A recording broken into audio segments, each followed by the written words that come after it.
For more insight into the potential impact of auto tariffs, Asieh Namdar spoke to Karl Brauer. He's an executive analyst at ICCars.com. Karl, how much of an escalation are these tariffs in Donald Trump's on-again, off-again trade war?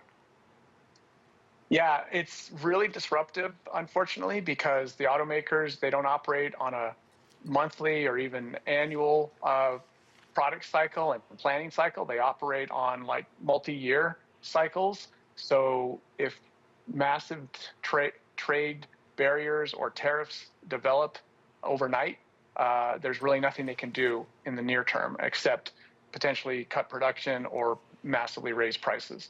So it's very disruptive to the auto industry, to put it mildly. And what kind of prices are we talking about? How much more do Americans have to pay out of pocket to buy a new car?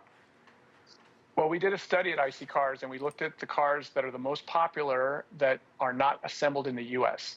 And, we saw price increases from $6,000 to $16,000, and the average price was going up $10,000. Now, this assumes a full 25% just increase in cost or in price because they don't have another way to deal with it.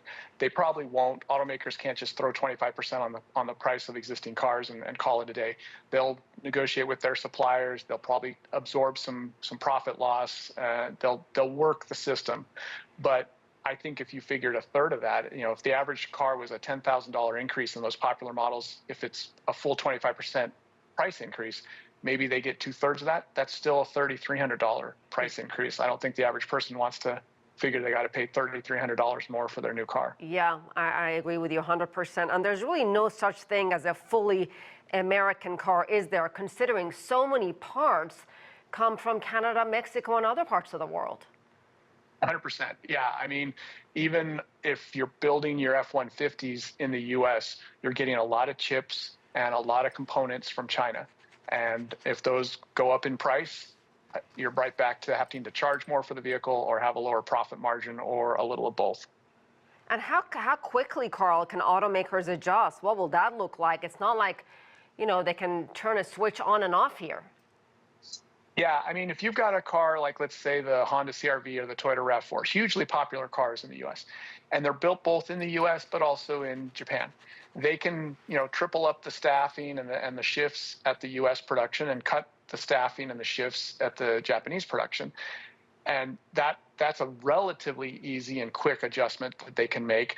But if you've got a car that's not even produced here and you don't have the capacity to produce it here and you don't want to import it now, you've got to, start applying for permits to break ground on building a plant to build the car. And we're talking 4 or 5 years to relocate that production from some other country to the U.S. So that's going to be the real challenge for a lot of automakers, especially the Europeans, who tend to not produce many of their vehicles right in the U.S., but is also a huge market for that industry. What about Elon Musk's Tesla? I know much of it is manufactured in the United States, but not all of it, right? They're not doing so bad right now. Yeah, they're actually the least impacted. They still are facing increases in cost because not all of their parts come from the U.S. either. But between the manufacture of their cars and the sourcing of their parts, they actually are the least impacted automaker from these tariffs, from what I can see. I mean, least impacted from the tariffs, but they're still facing a lot of heat because of Elon Musk's Doge policies and people boycotting these cars. Exactly. So it's not like, everything's great at Tesla. Right, it's just these tariffs aren't the latest big threat to them. They've got plenty of other things to keep them worried and keep them up at night besides tariffs. Talk about United Auto Workers. They've been, they haven't always had the most the best relationship, if you will, with Donald Trump, but they are very much in support of these tariffs. They praised it and they said it's a great victory for auto workers.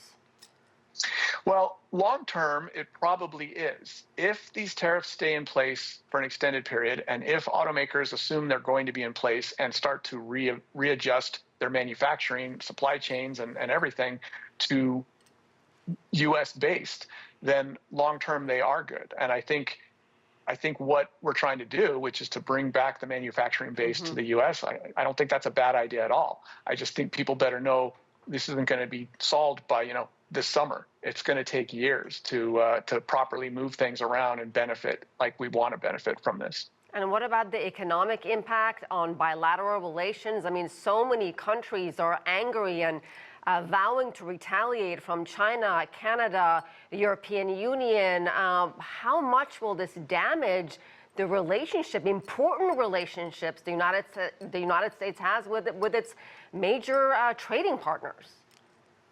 Well, I think Trump is betting on the fact that we are too valuable of a partner to retaliate, for lack of a better term, against, that these countries can't afford to not do business with us. And he probably is right, but then you look at some of the other geopolitical things that have happened in the last 4 or 5 years, where there's been alignments between two other countries, between themselves, as they assume they can rely less on the U.S.